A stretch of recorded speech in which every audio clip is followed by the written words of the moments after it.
c'est une question qui revient souvent. Comment on fait pour gagner en autorité ? C'est une problématique qui revient pour la majorité des gens, surtout quand tu veux vendre du high ticket, parce que forcément, ta visibilité va faire que tu gagnes en autorité. Donc on peut utiliser le nombre de personnes qui te voient ou qui sont dans ton écosystème comme source d'autorité finalement, avec qui tu es vu également. Donc par exemple, si tu es dans la thématique du sport, le fait de faire par exemple des interviews, des podcasts, du contenu avec un médecin, avec un thérapeute, etc., va te permettre de monter en autorité parce que ce sont des figures d'autorité dans ton domaine qui sont reconnues, tu vois, par tout le monde. Donc ça, c'est un moyen de le faire.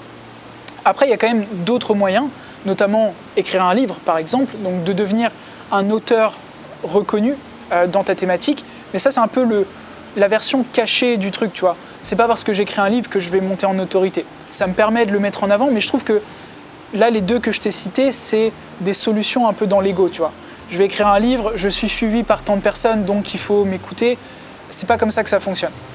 Pour moi, le meilleur moyen de monter en autorité, surtout si tu souhaites vendre par la suite, c'est tout simplement d'aider un maximum de personnes à avoir des résultats.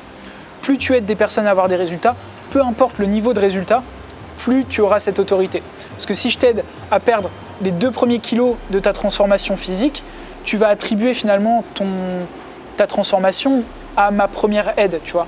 On parlait récemment de Tim Ferriss.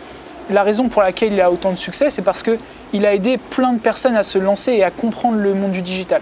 Donc c'est, pour monter en autorité, casser les croyances ou changer les croyances des gens sur là où ils en sont actuellement.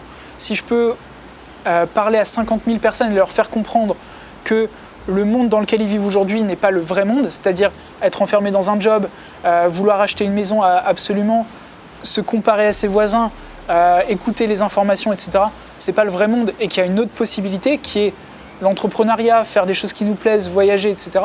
Si je suis capable de leur faire obtenir ce shift, tu vois, de mentalité, bah, ils vont me considérer comme une autorité parce que je serai capable de changer leur mentalité. Donc pour moi, ça joue pas mal. Après, comme je t'ai dit, il y a toujours les trucs de secours, être vu avec des personnes d'autorité. Dans tous les cas, être vu, plus on a de visibilité, plus on a d'autorité de manière générale. Et puis, on en a parlé aussi récemment, le fait de mettre de la distanciation avec les personnes, c'est-à-dire d'être une personne difficilement accessible, peut monter notre autorité. Mais encore une fois, je trouve que c'est les solutions qui sont un petit peu trop dans l'ego.